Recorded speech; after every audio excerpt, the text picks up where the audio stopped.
الأصحاح 28. وبعد السبت عند فجر أول الأسبوع جاءت مريم المجدلية ومريم الأخرى لتنظر القبر، وإذا زلزلة عظيمة حدثت، لأن ملاك الرب نزل من السماء وجاء ودحرج الحجر عن الباب وجلس عليه، وكان منظره كالبرق ولباسه أبيض كالثلج، فمن خوفه ارتعد الحراس وصاروا كأموات. فأجاب الملاك وقال للمرأتين: لا تخافا أنتما، فإني أعلم أنكما تطلبان يسوع المطلوب. ليس هو هاهنا، لأنه قام كما قال.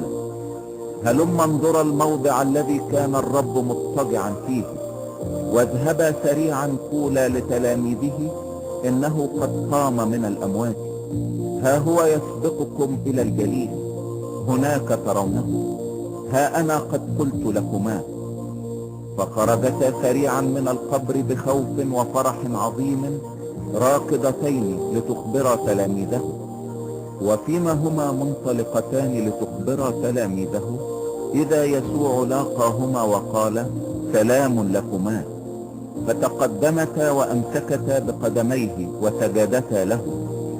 فقال لهما يسوع: لا تخافا، اذهبا قولا لإخوتي أن يذهبوا إلى الجليل، وهناك يرونني.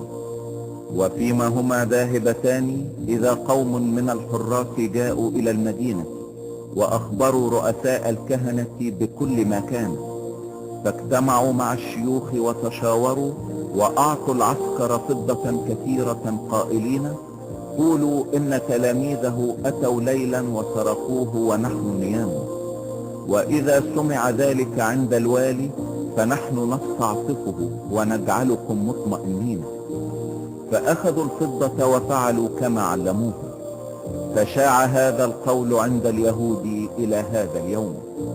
وأما 11 تلميذا فانطلقوا إلى الجليل إلى الجبل حيث أمرهم يسوع. ولما رأوه سجدوا له، ولكن بعضهم شكوا. فتقدم يسوع وكلمهم قائلا: دفع إلي كل سلطان في السماء وعلى الأرض، فاذهبوا وتلمذوا جميع الأمم، وعمدوهم باسم الآب والابن والروح القدس، وعلموهم أن يحفظوا جميع ما أوصيتكم به، وها أنا معكم كل الأيام إلى